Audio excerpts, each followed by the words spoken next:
नमो बुद्धाय, जय भीम। आज मैं 4 भौतिक तत्व, 4 महाभूत तत्व इस विषय में देशना देने जा रहा हूँ। बीच बीच में प्रश्न निर्माण होते रहता है कि ये 4 भौतिक तत्व क्या है और 4 महाभूत तत्व क्या है। इस तरीके से प्रश्न भी निर्माण होते हैं। कुछ लोग इसे जानते नहीं हैं और कुछ लोग इसे जानते हैं। क्या भगवान बुद्ध ने 4 भौतिक तत्व, 4 महाभूत तत्व के बारे में उपदेश दिया है?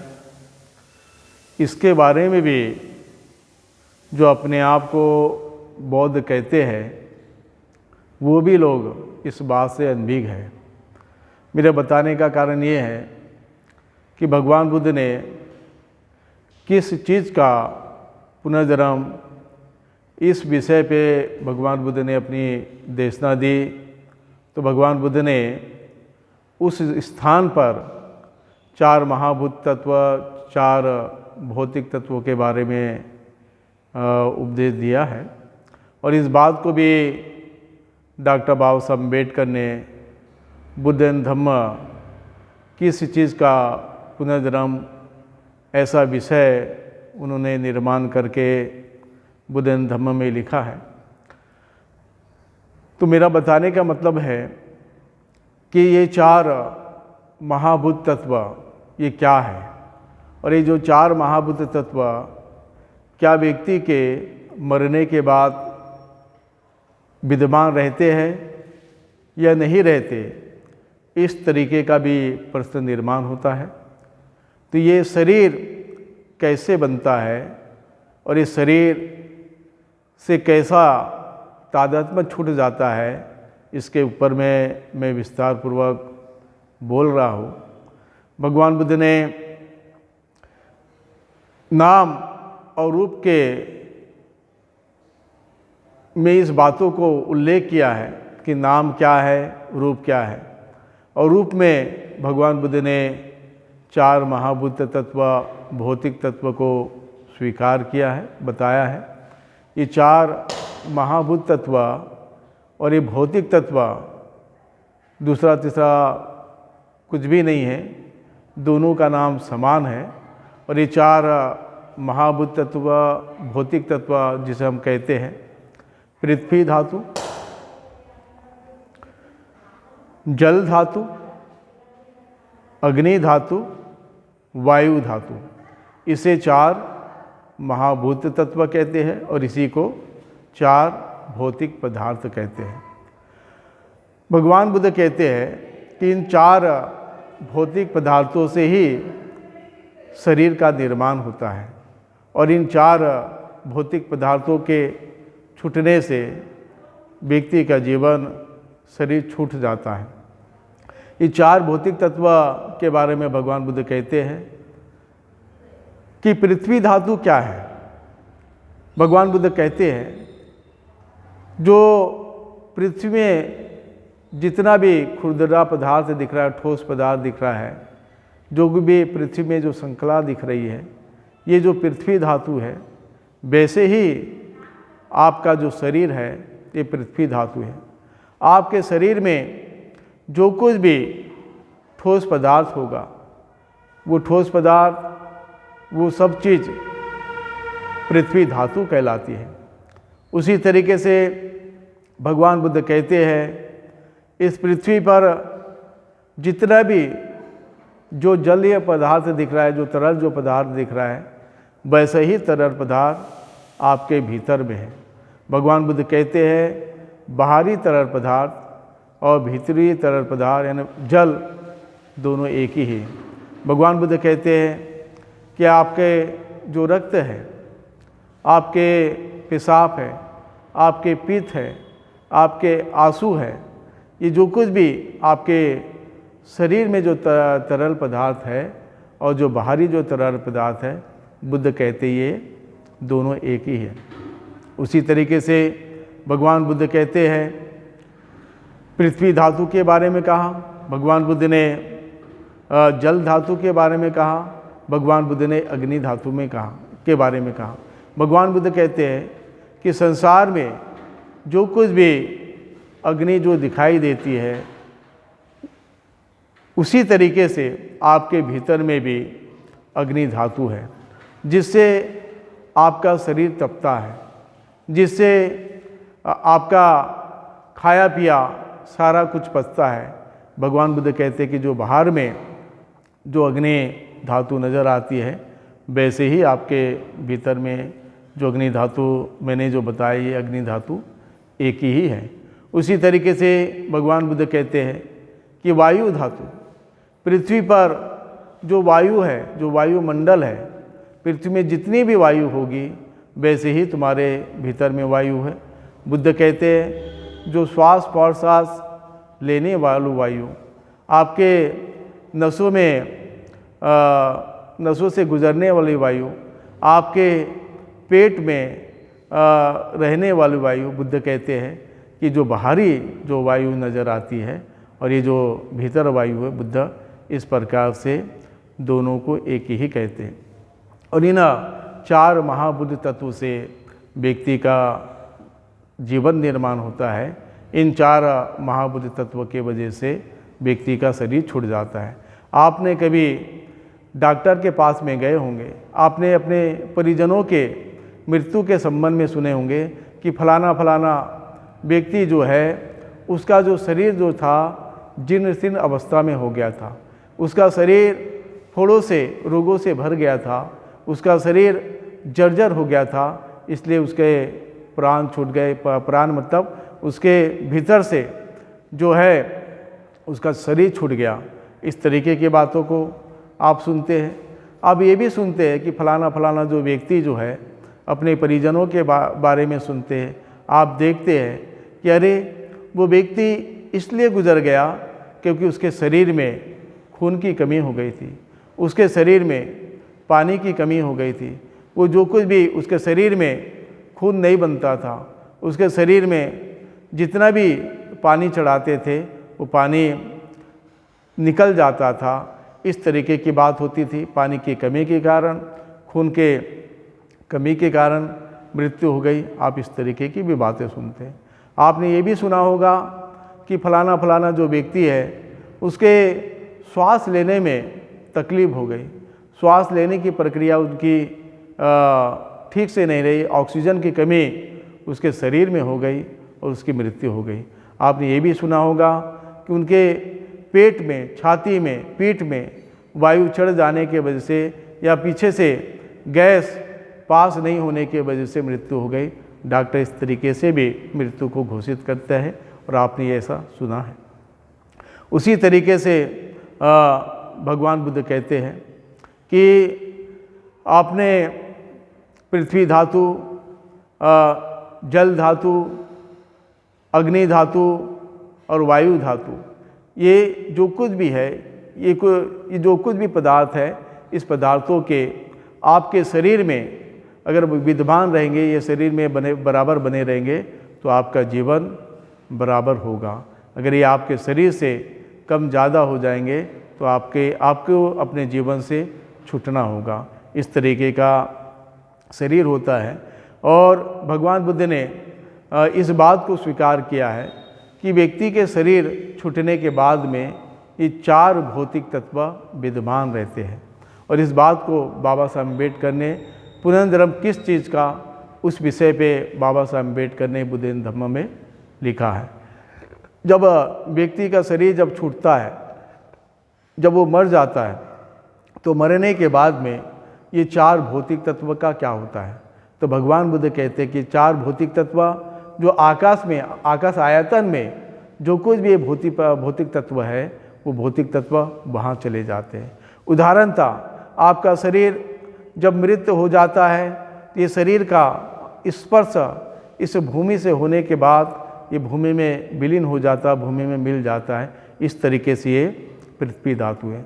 आपका जो शरीर, जो आपके शरीर में जो कुछ भी अग्नि है, ये अग्नि जो बाहरी जो अग्नि है, उस बाहरी अग्नि में उस रूप में वो मिल जाता है।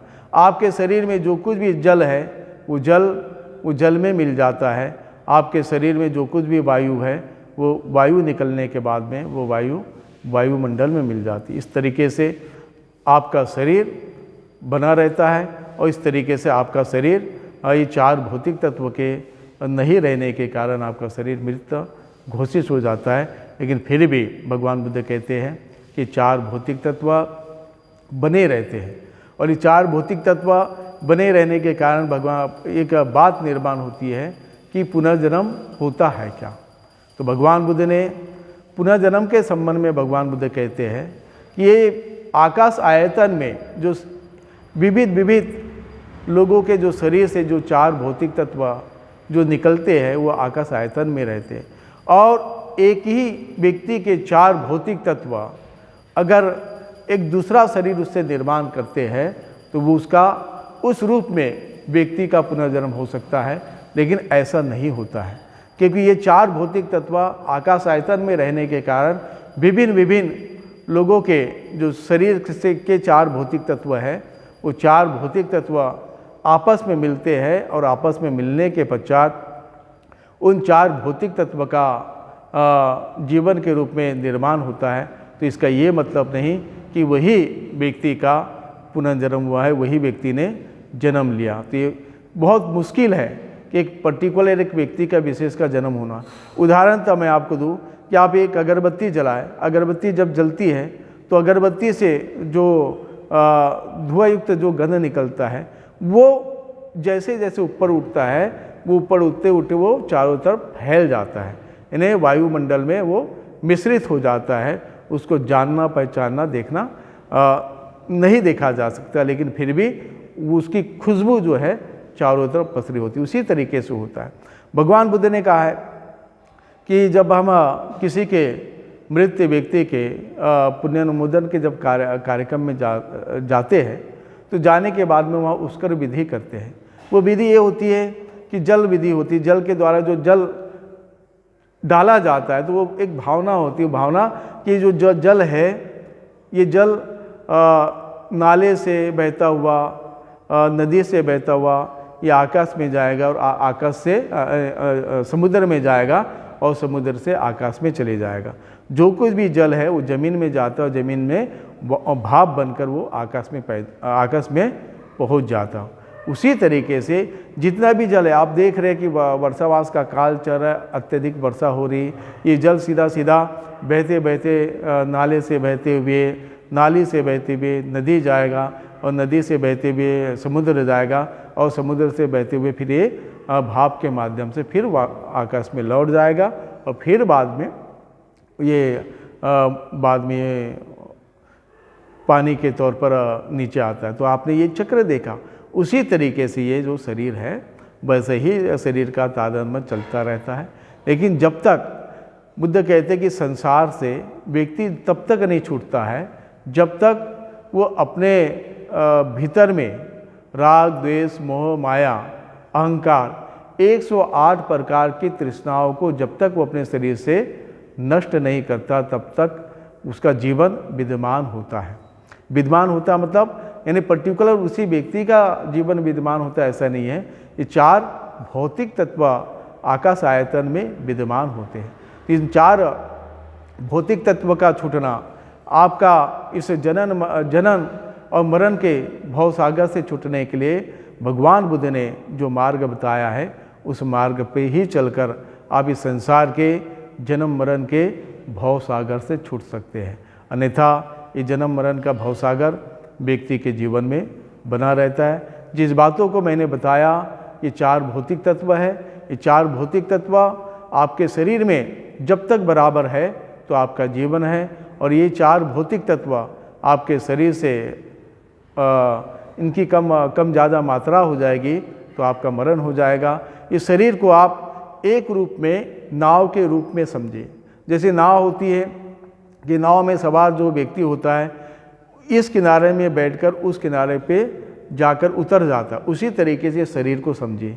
ये शरीर जब तक आपका बना है इस शरीर के बने रहते रहते आपको ज्ञान को प्राप्त कर सकते हैं, आप प्रज्ञा को प्राप्त कर सकते हैं। अन्यथा ये जब शरीर आपके जीर्णशीर्ण अवस्था में चले जाएगा और आप तब सोचेंगे कि मैं ज्ञान को प्राप्त करूं, तो वो आपके लिए बहुत मुश्किल होगा।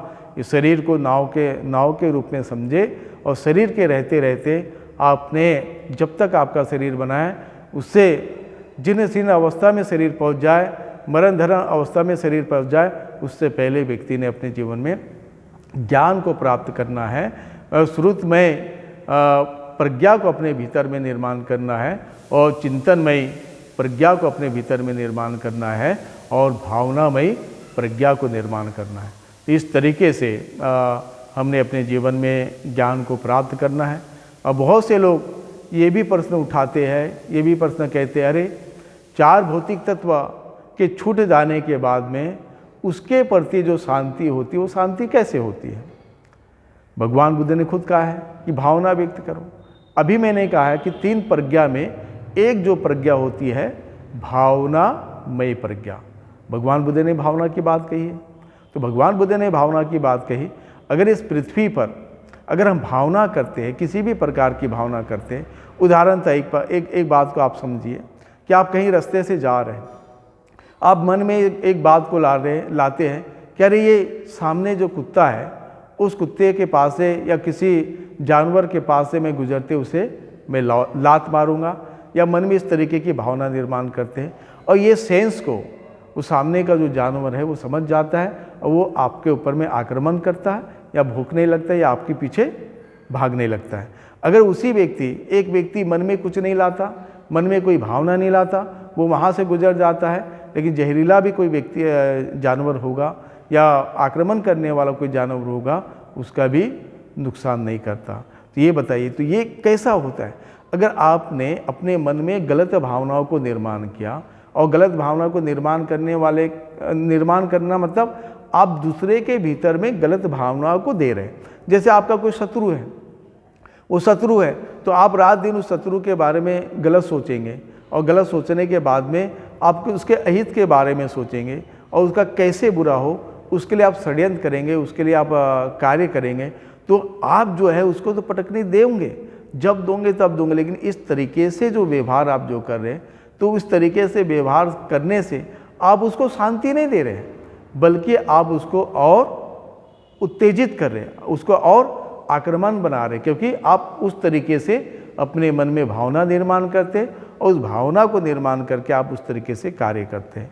तो उसी तरीके से हम किसी मृत व्यक्ति है, जब मृत व्यक्ति के 4 भौतिक तत्व छूट जाते हैं, तो हम 4 भौतिक तत्व छूटने के बाद में हम ये कहते हैं कि इन 4 भौतिक तत्वों को शांति मिले। यानी शांति मिले मतलब, ये शांति मिलने का मतलब है ये जो 4 भौतिक तत्व जो जन्म मरण के भव सागर में जो फंसा हुआ है, इस जन्म मरण के भव सागर से ये मुक्त हो जाए, निर्वाण को प्राप्त कर ले, अरहत पद को प्राप्त कर ले, बुद्धत्व को प्राप्त कर ले। इसके लिए हम वो भावना करते हैं कि इसको शांति मिले, और शांति मिले और इस शांति के पथ पे चले, आगे जाकर निर्वाणगामी के रूप में जीवन जिए, निर्वाण को प्राप्त करे।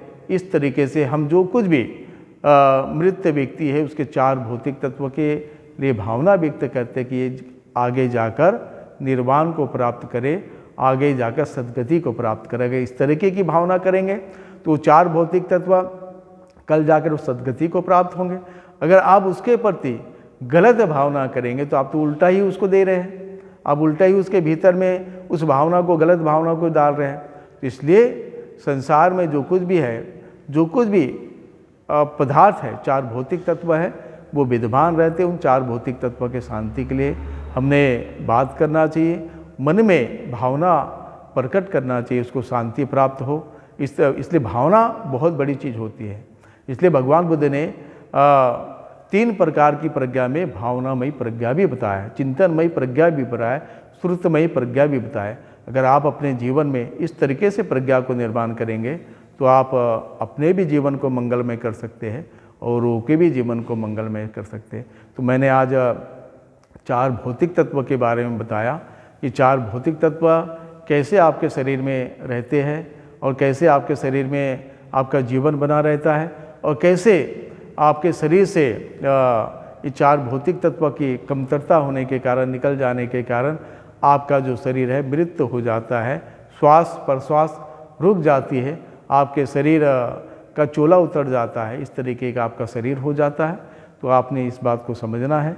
4 भौतिक तत्व जब तक है तब तक आपने सद्धम के मार्ग पर रहिए। अपने जीवन में जब तक जीवन बना है तब तक पुण्य कर्म कीजिए।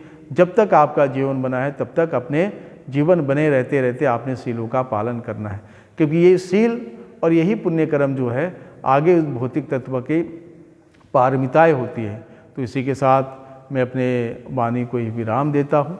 आप मुझे YouTube के माध्यम से सुन रहे होंगे तो आप हमारे चैनल को सब्सक्राइब करें ताकि ये वीडियो ज़्यादा से ज़्यादा लोगों तक पहुँचे और ज़्यादा से ज़्यादा लोग इस 4 भौतिक तत्वों के बारे में समझें। अगर वीडियो अच्छे लग रहे होंगे तो लाइक और शेयर अवश्य कीजिए। मेरा फिर से आपसे अनुरोध है कि इस वीडियो को आगे फैलाने के लिए आप सब्सक्राइब कीजिए, क्योंकि सोशल मीडिया ही एक ऐसा प्लेटफॉर्म है जो बुद्ध की वाणी को जन जन तक पहुंचाया जा सकता है। अन्यथा इस मनुवादी व्यवस्था में भगवान बुद्ध के भी वाणी को रोका जा रहा है। आज मैं 4 भौतिक तत्वों के बारे में कहा है और बाबा साहब अम्बेडकर ने बुद्ध धम्म में किस चीज़ का पुनर्जन्म के बारे में ऐसा लिख कर 4 भौतिक तत्वों के बारे में बताया। तो आपने इस विषय को सुने। इसी के साथ मैं अपने वाणी को विराम देता हूँ। नमो बुद्धाय। जय भीम।